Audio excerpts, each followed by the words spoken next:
안녕하세요. 저는 돌싱녀로 돌아온 30대 초반의 지방 사는 여성이에요. 남자 보는 눈이 없다는 말, 혹시 그 말에 공감하신 분이 여기 있으실까 모르겠지만 저에게 이 말은 뼈아픈 이혼의 기억이기도 해요. 아, 그리고 한 가지 더. 부모가 반대하는 결혼은 하는 게 아니다라는 말도 저에게는 참 아픈 말이기도 해요. 저의 결혼을 아버지가 무척 반대하셨거든요. 저와 남편은 동갑내기로 친구들의 소개로 만나게 됐어요. 남편은 제조업 종사자였고 저는 네일샵을 운영 중이었어요. 저는 어릴 때부터 공부보다는 미용에 더 관심이 있었고 그 때문에 대학교 진학은 포기했었어요. 남편은 대학교는 나왔고요. 처음에 남편을 저희 친정집에 데려갔을 때 저녁을 먹고 이야기를 나누던 아버지는 남편이 돌아가고 나서 저에게 결혼은 하지 말고 연애만 하라고 했었어요. 그렇지만 저는 그 사람을 너무 사랑했고 상냥하고 사근사근하게 저를 대해주는 그 모습에 헤어지는 건 상상도 할 수 없었어요. 결국은 제가 밀어붙여서 결혼에 성공하게 됐어요. 잘 살면 된다는 생각을 했거든요. 다들 처음 결혼할 때 그렇게 생각하잖아요. 저도 똑같았어요. 잘 사는 모습 보여주면 된다라고 쓸데없이 비장하게 생각했는데 정말 불과 3년 만에 헤어지게 될 줄 그 당시에는 상상도 못했죠. 친구들은 저희 신혼집에 대해서도 듣고는 이혼 후에 그때부터가 문제였다고 말하곤 했어요.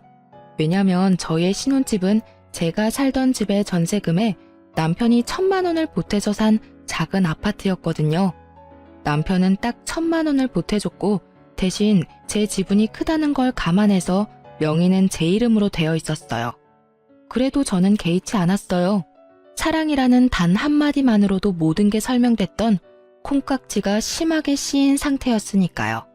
그리고 결혼 전 남편 본가에 갔을 때 시댁 부모님이 잘 사는 편이 아니라는 걸 알고서는 모든 걸 다 이해하려고 했어요.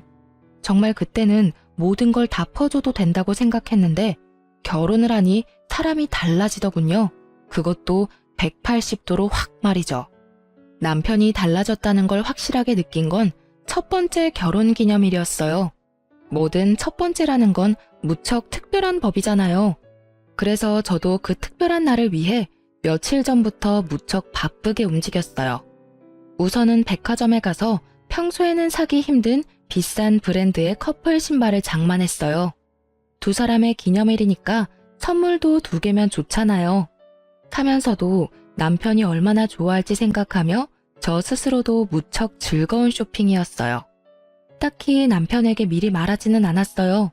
첫 번째 결혼 기념일을 설마 잊지는 않을 거라는 생각을 하기도 했고 서프라이즈 느낌도 좋았으니까요. 그렇게 저는 신발을 사서 몰래 숨겨두고 결혼 기념일 당일에는 스테이크와 와인까지 준비했죠. 향긋한 향초와 제가 좋아하는 장미꽃으로 식탁을 장식하고 남편을 기다리고 있었는데 남편의 귀가가 점점 늦어지더라고요. 결국은 전화를 하지 않으려고 했던 저는 걱정 반 짜증 반으로 남편의 전화번호를 눌렀죠. 남편이 전화를 받는 순간 주변에 왁자지껄한 소리가 확 귀를 파고들더군요. 순간 제 머릿속을 차지하고 있던 반틈의 걱정이 순식간에 날아가 버렸어요. 남편에게 말을 건네는 제 목소리가 제가 생각해도 차갑게 굳어있을 정도였으니까요. 어디야? 아, 나 지금 친구들이랑 놀고 있지. 오늘 좀 늦게 들어갈 것 같은데 내일 해장국이나 좀 끓여놔줘. 제가 화난 건 전혀 생각하지도 않은 남편의 밝은 목소리에 저는 더 열이 받았어요. 너 오늘이 무슨 날인지 잊어버렸어? 그렇게 물으면서도 저는 머릿속으로 왜 이렇게 중요한 날을 잊어버린 거야 하고 생각하고 있었어요. 그런데 오늘? 결혼기념일 맞지? 내뱉으려고 미리 머금었던 말들이 그 말에 다시 목구멍 안으로 쑥 밀려 들어가 버렸어요. 당연히 잊고 있어서 놀고 있는 거라고 생각했는데 알면서 놀고 있다는 말이 너무 충격이었으니까요. 제가 말을 잊지 못하니 남편이 먼저 말하더군요. 내가 안 와서 화났어? 자기가 좀 이해해. 어차피 잡은 물고기인데 기념일 꼬박꼬박 챙길 필요 없잖아. 솔직히 연애 때 챙겨준 것도 엄청 힘들었거든. 그러니까 우리 이제 이런 기념일 적당히 하자. 솔직히 연애 때 힘 다 써서 이젠 그런 거 챙길 힘도 없어. 해맑게 미친 소리를 하고 일방적으로 전화를 끊는 남편 놈을 보니 갑자기 부모님 생각이 나더라고요. 하지 마라는 결혼했다가 이 꼴이 된 것 같아서 힘든 소리도 못하겠고 열은 받았는데 풀 곳은 없고 결국은 저도 행동으로 보여주기로 했어요. 저는 제가 산 신발 선물을 꺼내 사진을 찍었어요. 그리고 그걸 SNS에 올리고 미안해 안녕 이라고 썼거든요. 남편이 그걸 보고 돌아오기만 한다면 용서해주겠다는 마음으로요. 그런데 연락 하나 없더라고요. 신경도 안 쓰고 열심히 놀고 있는 모양이더라고요. 부글부글 끓는 마음으로 남편을 기다렸는데 기다리는 남편은 오질 않고 문자 하나가 먼저 도착하더군요. 42만 5천 원이라는 금액의 술값 문자요.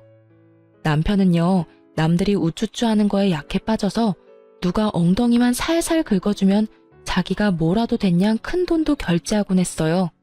그리고 주변의 나쁜 친구들은 모두 그걸 알고 이용해 먹는 거였고요.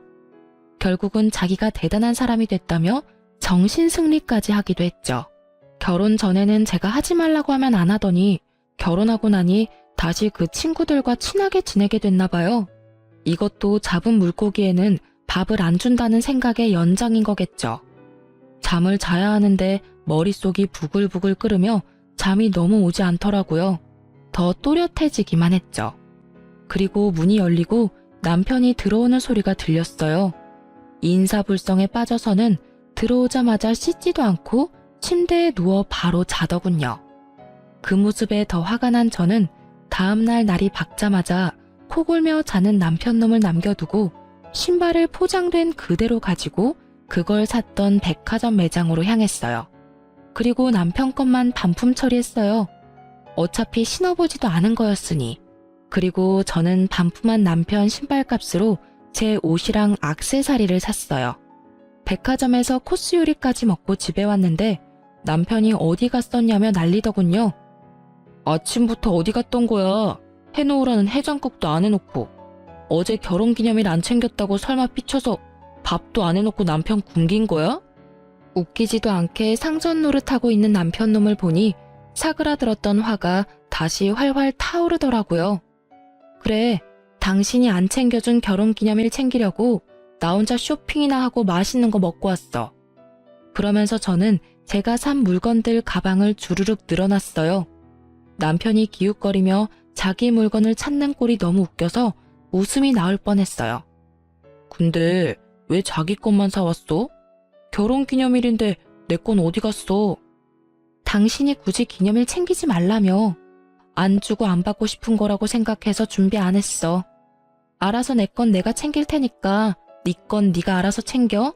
아, 근데 이번 달 카드값 많이 나와서 힘들 테니까 뭐라도 살 거면 다음 달에 사. 어제 술값 40만 원 넘게 나왔더라고. 술값이 많이 나왔으면 당신도 이런 걸 사지 말았어야지. 너 설마 내가 어제 결혼기념일에 술 마시러 갔다고 화나서 이런 짓 한 거야? 웃겨 정말. 술값을 많이 쓴 건 너잖아. 근데 왜 내가 당신 때문에 아껴 써야 하는데? 나도 돈 벌고 있어. 너한테 돈 타서 쓰는 것도 아닌데 왜 참견이야? 그리고 나는 어차피 결혼하면서 당신 따라 멀리 오는 바람에 돈 쓸 친구도 없어서 당신처럼 하룻밤에 40만 원 넘게 쓸 일이 없거든? 근데 너무 불공평하잖아. 당신은 돈을 그만큼이나 유흥비로 썼는데 왜 나는 그 돈을 못 써? 나도 그만큼 쓰려고 나를 위해 쇼핑한 거야. 그 정도는 이해하지? 그렇게 이야기해도 남편은 이해를 못 하더라고요.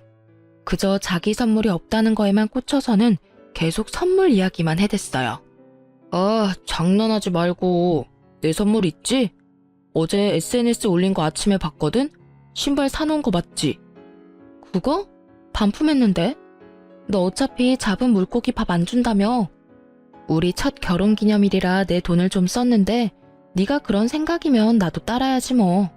그래서 내 것만 남겨두고 반품했어. 그걸 왜 네 맘대로 반품하는 건데? 아, 진짜 어이없네. 아니, 무슨 생각으로 샀다가 반품을 한 거야? 이래서 못 베어먹은 것들은 티가 나. 아무것도 아닌 일에 금방 토라져서는 이런 일이나 벌이고 머리 빈 여자랑은 결혼하지 말았어야 했는데 내가 바보지. 어휴. 그래, 나 고등학교도 겨우 졸업했어. 근데 내가 산 물건 내가 처분하는 게 왜 안 되는 건데? 네 돈 주고 산 것도 아니잖아. 반품을 하든 태워 먹든 네가 무슨 상관이야? 그리고 못 배운 여자들이 금방 토라진다는 건 또 무슨 어이없는 소리고? 당신이야말로 편협하고 쪼잔한 남자지. 오히려 저를 깔아내리며 상식 이하의 여자로 만드는 남편을 향해 분노로 가득 차 소리쳤어요. 엄청 화가 나는데 머리는 차분해지더라고요. 마치 얼음물을 뒤집어 쓴 것처럼요. 아니, 사줬다가 반품하는 것도 웃기잖아. 그냥 줬으면 될 일을 왜 번거롭게 반품을 했냐고. 아니, 너 해달라는 대로 해줬는데 왜 지랄인지 모르겠네? 이런 거 챙기지 말자며. 잡은 물고기 밥도 안 준다며. 나도 똑같이 하겠다니깐? 걱정하지 마. 앞으로도 쭉 그렇게 안 챙겨줄 거니까. 생일도 각자 알아서 챙겨. 알았지?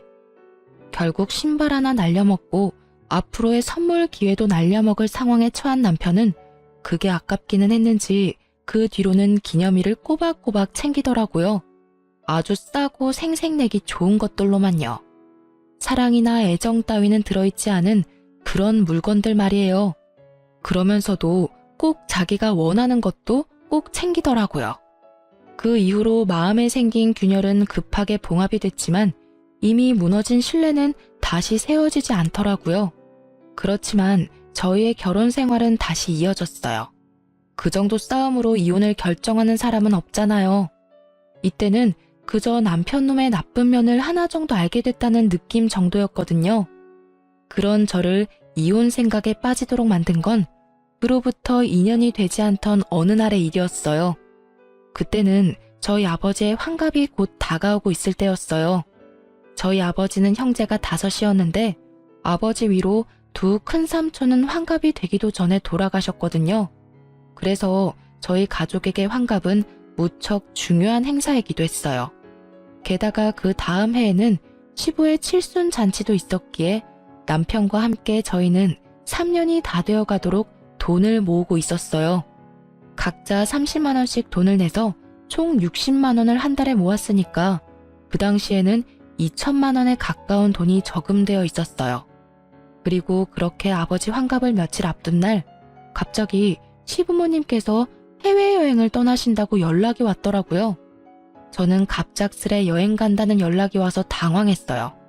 그 전에 남편이나 시댁에서 말해줄 거라고 생각했는데 당일날 알게 됐거든요. 그래도 두 분이 노후를 잘 보내고 있구나 하는 생각으로 평범하게 지내려고 했는데 그 뒤로 두 분이 단톡방에 올리는 사진들이 무척이나 심상치 않더라고요. 비싸 보이는 침실의 모습과 음식들의 사진, 그리고 무엇보다 배경이 바닷가라는 것을 보고 그제야 두 분이 크루즈 여행을 갔구나 하고 생각을 했던 거죠. 호화로운 모습을 보니 한 사람당 돈 1,000만 원은 깨졌겠구나 하는 생각을 잠시 했는데 불현듯 그 큰 돈이 어디서 났을까 하는 생각이 떠오르더라고요. 시댁이 원래 그다지 부유한 집안은 아니었거든요. 콕 집어 말하자면 돈을 악착같이 아끼며 사시는 분들이라 저렇게 비싼 것들을 살 성격도 못 되시는데 말이죠. 여행이라면 관광버스에 10,000원 주고 가는 것만 생각하시던 분들인데 갑작스러운 크루즈 여행이라니. 게다가 옷도 다 새로 사서 입었는지 무척 비싼 옷을 입고 있더라고요. 저는 순간 쎄한 느낌이 등골을 스치는 걸 느꼈어요. 시부모가 로또에 당첨된 게 아니라면 무슨 일이 생긴 게 틀림없다는 생각으로 남편에게 조심스레 물어봤어요. 근데 당신 시댁 어른들 무슨 돈이 있으셔서 크루즈 여행을 가셨을까? 평소에는 비싼 음식 먹기만 해도 경기를 하시는 분들이시잖아. 아, 그거? 내가 돈 좀 보태드렸어. 명색이 아들인데 이럴 때 효도 좀 해야지. 안 그래? 아버지 칠순도 얼마 안 남고 해서 말이야. 저는 그 말에 화가 났어요. 그렇지만 뭐라 할 수는 없었어요. 자기 부모님 여행 보내드리는데 자기 돈 보태는 거 제가 뭐라고 할 수 있는 상황이 아니잖아요. 그렇지만 우리는 부부고 서로 경제권을 완전히 묶은 건 아니지만 큰 돈 들어가고 나가는 거는 서로에게 알리는 게 좋잖아요. 그래서 제가 남편에게 한마디 했어요. 부모님 여행 보내드리는 거 나도 찬성이긴 한데 그렇게 큰 돈 쓸 거면 미리 나한테 말 좀 해줘야 하지 않아? 게다가 여행 가시는 걸 당일날 아는 것도 좀 그렇고 그런 건 미리 좀 말을 해줘. 어차피 다시 모으면 되잖아. 금방 돈 모았는데 또 금방 모이겠지. 그 말에 저는 잠깐 머리가 멈췄어요. 제가 뭘 들은 건가 싶었거든요. 다시 모으자니 뭘? 재차 확인하는 제 모습에 남편은 태연스럽게 말하더라고요. 우리 한 달에 30만 원씩 총 60만 원씩 모으던 거 있잖아. 그 돈으로 크루즈 여행 티켓 끊고 옷도 사드렸지. 비싼 데 가면 비싼 옷도 입어줘야 하니까. 그 말은 우리가 모았던 2천만 원을 시부모 크루즈 여행에 보탰다는 말이었어요. 저는 완전 빡쳐서 남편에게 꽥 소리를 질렀어요. 그 돈을 왜 네가 멋대로 써? 그건 네 돈이 아니라 우리 돈이야. 너랑 내가 모은 돈. 너 그거 얼마나 썼어? 통장에 있는 돈 다 썼어. 야, 쪼잔하게 그딴 걸로 이렇게 화내는 거 좀 아니지 않아? 쪼잔? 말 그따위로 할 거야?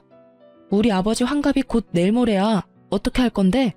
그때 드리려고 악착같이 모은 돈을 네가 왜 다 날려? 너 말 이상하게 한다. 무슨 돈을 다 날려? 넌 시댁에 쓴 돈도 날렸다고 하는 거야? 어이구, 그러면서 자기 부모님 환갑은 얼마나 챙기는지. 어차피 환갑 요새 중요하지도 않은데 그냥 넘어가면 될 일이지.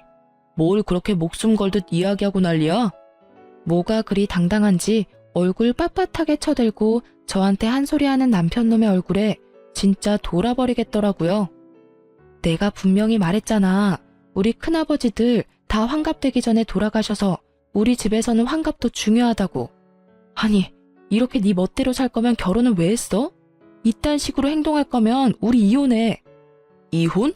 나는 절대 이혼 못해. 아니지, 안 해.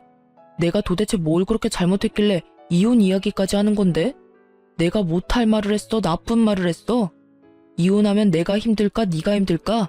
뭘 알고나 떠들어야지. 무식하면 용감하다더니 네가 딱 그 꼴이야. 배운 게 없으면 가만히나 있던지 쓸데없이 나대고 난리야. 나는 너처럼 돈밖에 모르는 여자 딱 징그러워. 완전 과대망상 환자 아니야? 아니, 그 돈 좀 썼다고 이런 식으로 사람을 몰아? 남편놈의 그 말이 저에게는 진짜 인연 끊자는 식의 막말로밖에 들리지 않았어요. 그럼 무식하고 돈밖에 모르는 징그러운 여자랑 왜 이혼은 안 해주는데? 그렇게 답답하고 열받으면 왜 나랑 살아?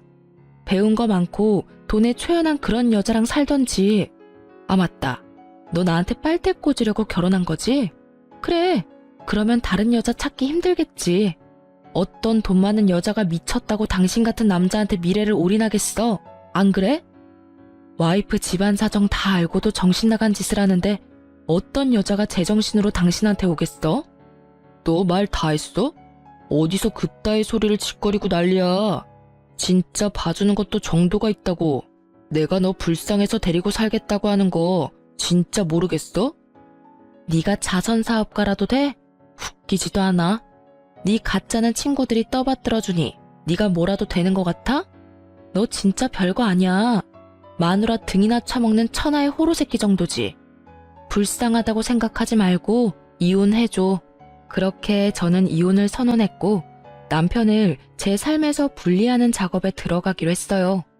그런데 그 대화를 나눈 다음 날도 남편한테 이혼 서류를 가지러 간다고 말했지만 혼자 유유자적하더라고요. 당신이 나 같은 남자를 어디서 만나? 나랑 이혼하면 무조건 망할 건데 무슨 배짱으로 이러는지 원. 내가 넓은 마음으로 용서해 줄 테니까 나한테 미안하다고 하고 끝내. 어? 이렇게 말하는 꼴을 보니 용서할 마음이 생기겠어요? 생기더라도 당장 달아났겠죠. 그런 제 속도 모르고 남편놈은 저한테 사과하라며 난리더라고요. 상황이 이해가 안 가나 봐요. 미쳤어? 헛소리 그만하고 당장 이 집에서 나가. 난 당신 얼굴 꼴도 보기 싫으니까. 당장. 내가 왜 집을 나가? 이 집 살 때 내가 1,000만 원 보탠 거 잊었어? 나한테도 지분이 있으니까 네 맘대로 내보낼 수는 없지. 아니, 내가 도대체 뭘 잘못했는데 이런 일을 당해야 하는데? 꼴랑 그 2천만 원 좀 썼다고 나를 완전 죽일 놈으로 모는 거야? 시부모한테 즐거운 한때 선물해줬다고 생각하는 게 그렇게 아까워? 아직도 정신을 못 차렸네. 내가 시부모한테 그 돈 줬다고 화내는 게 아니라는 걸. 왜 아직도 모르는지 이해가 안 되네? 그 돈이 10만 원이던 100만 원이던 1000만 원이던 네가 같이 모은 돈에 대한 결정을 혼자서 했다는 게 화가 나는 거라고 몇 번을 이야기해야 알아듣냐고. 그리고 이 집 살 때 네가 보탠 1000만 원? 당신이 시부모 여행 때 낸 돈 2천 중에 절반은 내 돈이니까 그거랑 퉁치면 되겠네. 어차피 내 동의 없이 내 돈 1000만 원 썼으니 당신이 나한테 그 돈 줘야 하는 거 알지? 네 돈이 내 돈이지. 우리 결혼해서 부부라고. 돈 문제 같은 건 알아서 할 수 있는 거 아니야? 좀 융통성 있게 굴라고.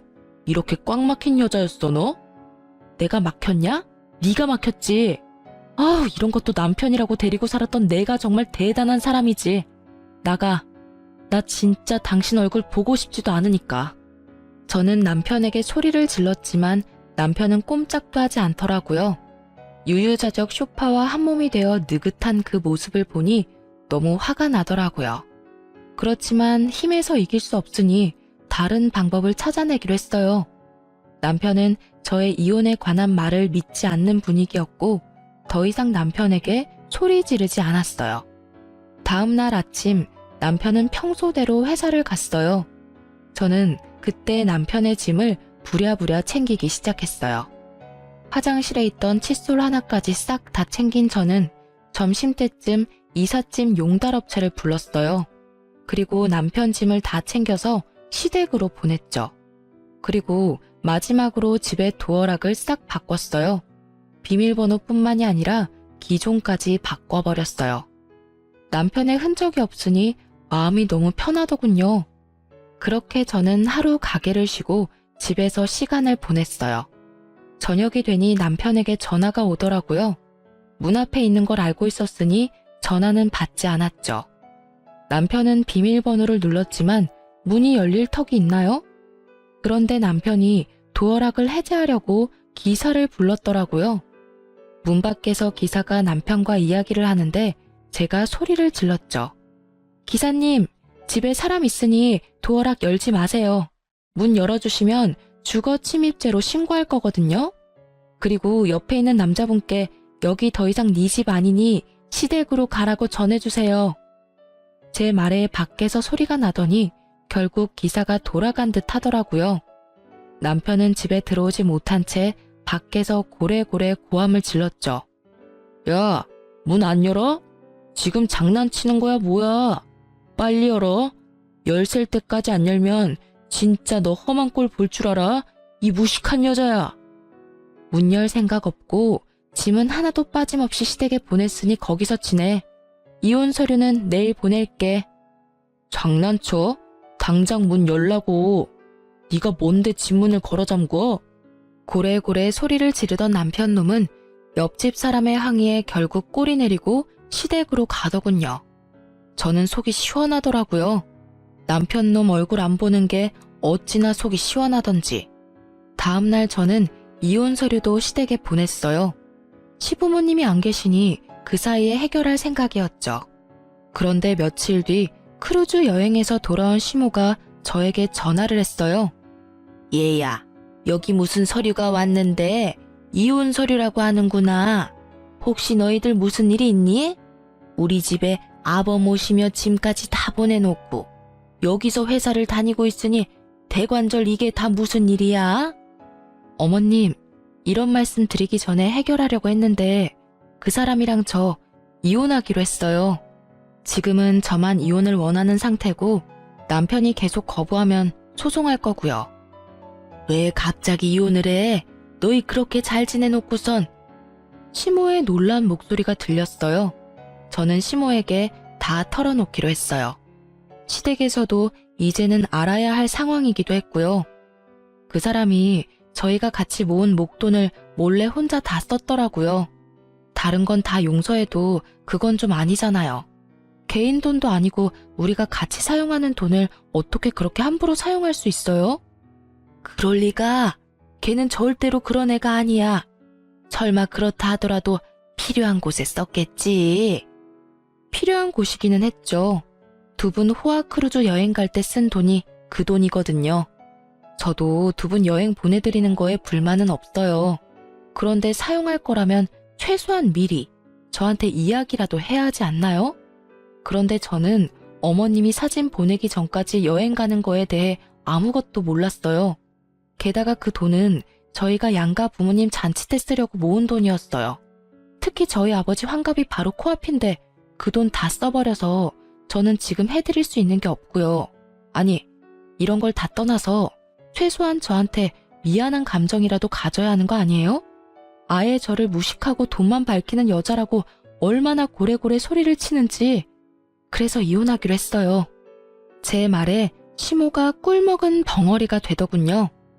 그 2천만 원을 두 분께 쓴 거 아깝다고 생각하는 거 절대 아니에요. 만약 아버지 환갑이 아니었으면 두 분께 충분히 그런 선물 드릴 수도 있는 상황이었고요. 그런데 그 큰 돈을 같이 모은 사람에게 한마디의 상의도 없이 써버리는 건 그 사람 잘못이 틀림없다고 생각해요. 아니, 잘잘못을 가릴 필요까지도 없이 그냥 제가 그런 사람을 견디지 못하겠어요. 앞으로 집을 옮기거나 사업 때문에 큰 돈이 생기면 이번처럼 똑같이 자기 원하는 대로 돈을 쓰지 않겠어요? 하나를 보면 열을 한다고 제가 봤을 때는 그럴 만한 사람이거든요. 얘야, 우리는 그런 건 생각도 못하고 나는 그저 아들이 개인적으로 모은 돈이라고 생각했어. 내가 생각해도 그게 나쁜 일이기는 한데 그것만으로 이혼하는 건 너무 성급하지 않니? 오해가 있을지도 모르고 또 다르게 생각하면 이해해 줄 수 있을 법도 하고. 그거 하나만으로 헤어지자고 하는 건 아니에요. 그 사람은 저한테 무식하다거나 배워먹지 못했다거나 그런 말을 서스럼없이 쓰거든요. 게다가 제가 하는 말을 하나도 신경 써서 듣지를 않아요. 저희 가족 대대로 환갑을 못 넘긴 분들이 많아서 우리 집은 환갑잔치 중요하게 생각한다고 몇 번을 말했는데도 환갑잔치 2주 앞두고 이런 짓을 벌였으니까요. 와이프를 얼마만큼 아래로 보면 장인어른을 이렇게 홀대하는 걸까요? 이야기를 듣던 시부모도 제 말에는 아무런 말도 더 이상 잊지를 못했어요. 이건 서로 이해하라는 선을 떠난 무척이나 감정적인 상황이 되어버렸으니까요. 예, 며느라가 미안하다. 우리는 그런 것도 모르고 내가 이놈한테 단단하게 일러놓으마. 대체 그 녀석은 어쩌자고 이런 일을 한 거야? 시모가 급히 저에게 위로의 말을 건네더라고요. 그렇지만 이미 상해버린 감정은 다시 봉합되지 않았어요. 결국 이혼 소송이 진행되었고 남편놈은 제가 일하는 네일샵까지 찾아와 제게 소송을 취하하고 돌아오라며 당당하게 굴더군요. 소송 취하하고 빨리 원래대로 다 돌려놔. 너처럼 무식한 여자 누가 데려가? 나 말고는 너 받아줄 사람 없다니까. 그리고 내가 100번 양보해서 이번 환갑 때 50만 원 정도 지원해 줄게. 솔직히 그거면 떡을 치고도 남잖아. 정말 말은 잘하죠. 1,000만 원과 50만 원이 비교가 되는 것도 아닌데 마치 인심 써서 그 정도 해준다는 걸 보니 정말 대단하다 싶더라고요. 지금 나하고 개그하는 거야? 2,000만 원을 가져다가 홀라당 해먹고는 고작 50만 원을 준다고? 너한테는 그게 상식이야? 어떻게 눈 하나 깜빡 안 하고 그런 미친 소리가 나와? 그리고 내가 많이 배우지 못한 건 맞지만 네가 인간이 덜 된 놈이라는 건 잘 알겠어. 넌 뭘 그렇게 많이 배웠길래 남이 모은 돈까지 말도 없이 쓰는 미친 짓거리까지 배운 거야? 미친 짓거리? 이게 사람이 봐주니까 눈에 뵈는 게 없지? 나 오늘 여기서 계속 죽치고 있을 거니까 알아서 해. 네가 소송 취하해줄 때까지 나 안 나가. 남편놈은 대기석 의자에 널브러지듯이 앉아서는 눈까지 감고 팔짱까지 끼고는 모르쇠로 운운하며 앉아있더라고요. 웃기지도 않네. 그렇게 대단한 님께서 왜 나 같은 별 볼 일 없는 여자랑 이혼을 못해서 그렇게 난리야? 혹시 집 때문에 그런 거야? 아니면 또 돈 모아두면 다 가져가려고 그런 거야? 짐작하는 것이 너무 많은데 다 나쁜 이유들 뿐이라서. 나는 이혼 소송 취할 이유가 없는데. 저는 남편놈을 향해 쏘아붙였어요. 정신나간 헛소리를 실실 하는 거 보니 진짜 실성이라도 했나 싶었거든요. 제 말을 듣고도 들은 척도 안 하는 남편놈을 보고 제가 말로 해서는 안 될 것 같아서 그 길로 친오빠들에게 전화해서 저의 네일샵으로 불렀어요. 남편놈이 남의 영업장에서 일을 방해하고 있다가 들어오는 오빠들의 모습에 그나마 정상적인 모습을 취하더군요. 이 양반이 또 여기서 이러고 있네. 당장 여기서 나와. 남의 가게 영업 방해하지 말고. 오빠 셋이 그놈 앞에서 으름장을 놓는데도 철면피를 쓴 이 남자는 더욱 뻔뻔하게 굴더라고요. 아니 형님, 저희는 아직 결혼한 사이예요. 와이프 옆에 있는 게 뭐가 그렇게 잘못된 건가요? 그리고 남의 부부 일에 참견하지 마시죠. 잘못이지. 동생이 싫다는데 계속 이러는 거 스토킹인 거 몰라? 그리고 우리는 처음부터 널 우리 가족으로 생각한 적 없어. 동생이 너무 원해서 결혼을 시켜준 것뿐이고 다행스럽게도 이제라도 헤어진다는데 당연히 도와줘야지. 그러니 더 이상 동생 괴롭히지 말고 썩 꺼져. 괴롭히기는 누가 괴롭혔다고 그럽니까? 그냥 오해가 좀 쌓인 것뿐이라고요. 이야기하다 보면 다시 돌아올 일이고 다시 얼굴 맞대고 살다 보면 좋아질 일이고. 마치 자신은 하늘을 우러러 한 점 부끄럼 없다는 듯 당당하게 말하는 걸 보니 제 뱃속이 다 꼬이더라고요. 좋아지기는 혼자 김칫국 마시지 말고 나가라니까. 한 번만 더 우리 동생 괴롭히면 그때는 주저하지 않고 경찰에 신고할 테니까 알아서 하라고. 결국 3명의 오빠들에게 한 소리 거하게 들은 남편놈은 투덜대며 돌아갔어요. 저는 오빠들에게 너무 미안한 마음뿐이었어요. 그렇지만 오빠들은 역시 제 편이더라고요. 저 자식 또 오면 우리한테 전화해. 어차피 우리 다 근처에 있잖아. 우리 없으면 아버지 불러도 되고. 아빠는 너무 미안해서 못 불러. 그렇게 반대하는 결혼했었는데 이제 와서 도와달라고 하는 것도 죄송스럽고. 걱정하지 말래도 아빠가 너한테 쏟는 애정이 보통은 아니잖아. 그러니까 다음에 이런 일 있으면 아버지 불러. 알았지? 저는 오빠의 말대로 하기로 했어요. 그리고 남편놈이 사업장 근처에 얼씬거리기만 해도 오빠들을 소환했어요. 그리고 그렇게 얼마 지나지 않아서 남편놈은 체념한 건지 더 이상 오지 않더라고요. 그리고 이혼 판결이 났어요. 어차피 결혼 생활도 길지 않았고 재산 분할은 예상한 바와 크게 다르지 않더라고요.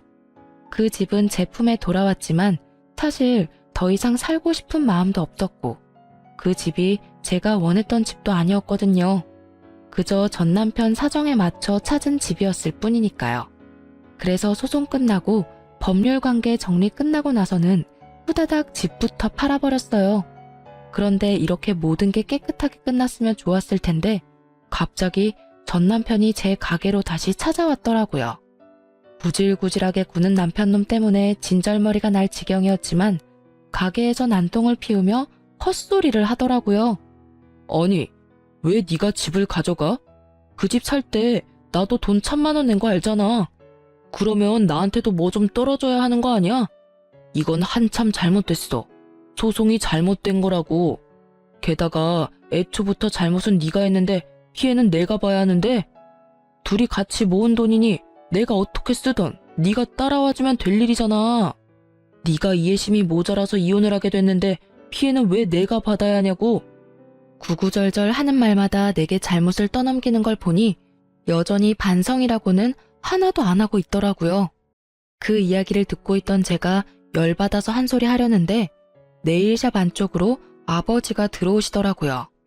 제가 이혼한 걸 최근에 알게 되신 아버지는 남편놈이 저번에 가게에서 난동 피운 걸 오빠들에게 듣고서는 이렇게 제 작업장 근처에 항상 계셨거든요. 남편놈 오면 꼭 한마디 해줄 거라고 말이죠. 전 남편은 이제는 눈에 뵈는 것도 없는지 제 아버지를 보고도 남편놈은 뻔뻔하게 굴더라고요. 그래도 큰 소리를 치지 못하는 눈치였어요. 아니 이게 누군가? 내 딸하고 이혼한 사람 아닌가? 그런데 왜 여기 있어? 애저녁에 똑똑하고 마음씨 넓은 여자 찾아 떠난 줄 알았더니.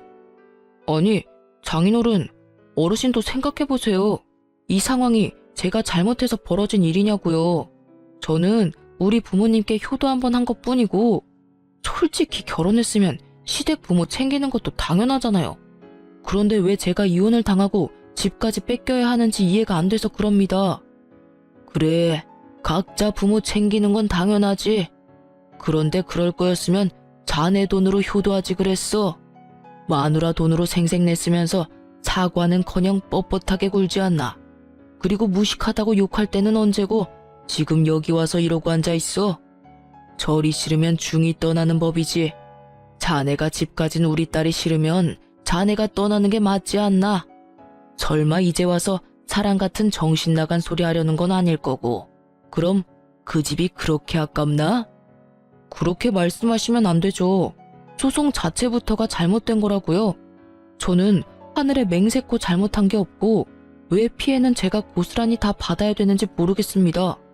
와이프가 시댁을 모시지 않은 게 더 큰 잘못이라고요. 그러니까 같이 살던 집의 절반은 제 것이나 다름없고요. 그게 무슨 말도 안 되는 소리야. 잠깐 기다려봐라. 그래, 자네가 그 집 마련할 때 얼마 냈지? 딱 1,000만 원이라고 알고 있네.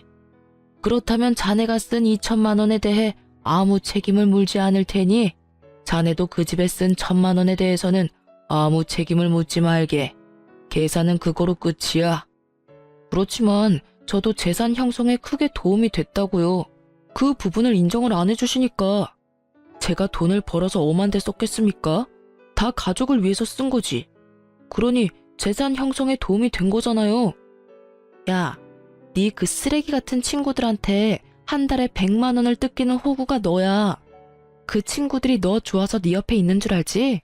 다 네가 돈을 그만큼 쓰니까 옆에 붙어서 알랑거리는 거지. 돈 없어 봐. 네 옆에 있겠어? 그래놓고 뭐? 가족을 위해서 썼다고? 결혼하고 기념일마다 날 챙겨주기를 했어? 선물을 사주기를 했어? 아무것도 해준 것도 없는 주제에 뚫린 입이라고 막말한다 이거지? 재산 형성에 도움이 돼? 지랄하네. 돈 한 번 갖다 주지도 않고 쓰기만 한 네가 무슨 자격으로 여기 와서 이러고 있는 거야? 그러고도 네가 인간이냐? 야, 네가 아무것도 몰라서 그러는데 나도 충분히 남편으로서 부부의 일원으로 재산 형성에 도움이 됐다고. 그리고 친구들한테 돈 쓰는 건 유흥비라고. 너랑 외식할 때도 돈 냈잖아. 어디서 못 배운 티를 내? 네가 뭐 법률적으로 아는 게 있긴 해? 어디서 주워들어가지고 어림짐작하는 것 같은데 제발 좀 제대로 알고 이야기를 해. 결국은 아버지 앞에서도 못 배웠네 어쩌네 입을 놀린 남편놈을 보며 저는 눈앞이 캄캄하더라고요. 그 이야기를 듣던 아버지가 한 소리 하더군요. 그래, 자네 말대로 우리 딸이 배움이 부족하기는 하지. 그런데 그렇게 부족한 우리 딸에게 많은 게 하나 있어.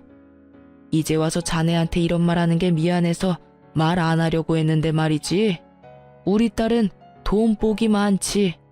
자네가 있는 이 건물이 누구 것인지 모르지? 바로 내 것이라네. 그리고 딸은 조만간 이 건물을 물려받을 거야. 딸이 나한테 아주 좋은 환갑 선물을 줬거든. 자네하고 이혼을 해줘서 내 기분이 무척 좋아졌어. 그래서 건물을 주기로 한 거야. 자, 어때? 이래도 우리 딸이 많이 모자란가? 그 말에 남편의 얼굴이 완전 깜짝 놀라더라고요. 그것마저도 정말 가증스럽게 보이더라고요. 남편에게 처음부터 돈이 많다고 이야기하지 말라고 한 건 아버지였어요. 남편의 허세가 보이니 혹시라도 집에 돈이 있다는 말은 하지 말라고 하셨거든요. 최소 5년 동안 사람 됨됨이를 봐가며 이야기하자고 하셨는데 결국은 5년도 되기 전에 이혼을 해버리게 됐으니 새삼스레 아버지한테 죄송하고 남편놈의 저런 성향을 못 알아본 제가 밉더라고요. 왜 그 말을 먼저 안 했어? 그랬으면 이렇게 화내고 난리칠 일 없었잖아. 그리고 솔직하게 그만큼 돈 있으면 2천만 원 그깟 돈 내가 알아서 쓴 것도 이해해 줄 수 있는 거잖아. 아, 다 됐고 이건 진짜 내가 용서해 줄게. 그냥 다시 돌아와서 잘 살아보자. 응? 너 나 엄청 좋아해서 부모님 반대 무릅쓰고 결혼하자고 한 거 아니었어? 그때 감정 그대로일 거라고 믿고 있어. 그때의 감정? 이미 너한테 가지고 있던 정이란 정은 다 떨어지고 없어. 왜? 아버지가 건물 주고 내가 그 건물 물려받을 사람이니까 아깝니? 뻔뻔한 것도 정도가 있지. 네가 쓴 그 돈에 우리 아버지 환갑 여행 비용도 있었다는 걸 알면서도 네가 뻔뻔하게 우리 아버지 건물을 욕심내? 내 눈에 흙이 들어와도 너랑 재결합할 일은 없어. 얼굴도 보고 싶지 않은데 너랑 무슨 재결합이야? 지금 당장 경찰에 신고 안 하는 것만으로도 넌 나한테 고마워해야 할 상황이라고. 제가 하는 말에 뻔뻔했던 남편놈의 낯짝이 결국에는 무너지더라고요. 울며 불며 매달리는 게 아니라 이 와중에도 저희 아버지 눈치를 보더라고요. 장인이 가진 돈이 그리도 탐이 났는지 그걸 보니 새삼 저런 놈을 선택한 제 두 눈이 문제가 있었던 게 아니었나 싶더라고요. 그런 남편의 눈에 담긴 욕심을 읽었는지 아버지가 전 남편에게 한마디 하더라고요. 나도 자네에게 무척 고마운 마음을 가지고 있네. 이번 환갑 때 내게 쓸 돈을 자네가 다 쓰는 바람에 딸이 이렇게 정신을 차리고 집으로 돌아오지 않았는가. 그러니 고맙지. 그 말에 결국 남편놈은 더 이상 되돌릴 수 없다고 느꼈는지 제 발로 제 가게에서 나가더라고요. 그러나 그 뒤로도 미련이 남았는지 몇 번을 술을 먹고 전화하길래 전화번호 싹 바꿔버렸어요. 그리고 제 가게도 내놓고 다른 데 가게 얻었어요. 나중에 우연히 소식을 접했는데 시댁 크루즈 비용은 우리가 모은 돈으로 다 써버리고 시부모 옷값과 쇼핑에 든 카드값들은 결국 못 갚아서 빚이 터져버렸다고 하더라고요. 원래는 우리가 모으던 돈들이 몇 달 다시 모이면 그 돈에서 해결하려고 했었나 봐요. 그런데 그 사이에 이혼하게 돼버리니 결국은 그게 다 빚으로 돌아와서 허덕거리며 살고 있다고 하더군요. 그걸 알고 나니 더 정 떨어지는 거 있죠? 어디까지 빌부터 먹을 생각이었는지. 게다가 어디까지 말 안 하고 또 돈을 홀라당 써버리려고 했는지. 제게 빨대 꽂으려 했다는 걸 알고 나니 참으로 이혼한 게 다행으로 느껴졌어요. 이혼 후 몇 년이 지난 지금은 저도 좋은 사람과 좋은 관계를 맺고 있는 중이에요. 이혼 직후에는 제 눈을 못 믿어서 남자를 못 만날 정도였는데 최근에 아버지가 소개시켜준 사람은 첫인상은 별로였지만 계속 두고 지내니 사람됨이 괜찮아서 잘 만나고 있어요. 제게 남자 보는 눈이 없다는 걸 알고 나니 아버지의 안목을 믿게 되더라고요. 생각보다 좋은 사람이라 미래를 생각하고 있을 정도고요. 이혼을 한번 하니 결혼에 관한 말들이 어느 정도 맞는 말이었다는 걸 깨닫게 됐어요. 부모가 원하지 않는 결혼은 하지 않는 게 낫다라고 하잖아요.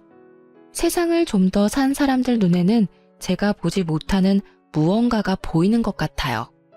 아버지에게도 물어보니 처음부터 말투나 대화 내용에서 욕심과 허영이 많다는 느낌을 받았다고 하셨대요. 그리고 결국은 그런 것들이 터져서 이혼을 하게 된 거였고요. 솔직히 부모의 반대에도 잘 사는 사람들이 많을 거예요. 그렇지만 저희는 그게 아니었던 거죠. 이렇게 글로 쓰니 참으로 제가 못났던 것 같아요. 물론 거지 같은 남편 만난 게 온전히 제 잘못만은 아니죠. 결혼 전에는 정상적으로 행동하려고 노력해서인지 그런 모습들을 많이 보지는 못했거든요. 정말 사소하고 작은 것들에서 그런 모습들을 발견할 수 있는데 저에게는 그런 경험이 없었던 거예요. 제가 사람 보는 눈이 없다는 것보다도 상대방을 속이는 사람을 조심하라는 말을 하고 싶어서 글을 쓰게 됐어요. 쓰고 나니 후련하기도 하고 자아성찰이 되네요. 긴 글 읽어주셔서 감사하고 모두 행복한 하루 보내세요.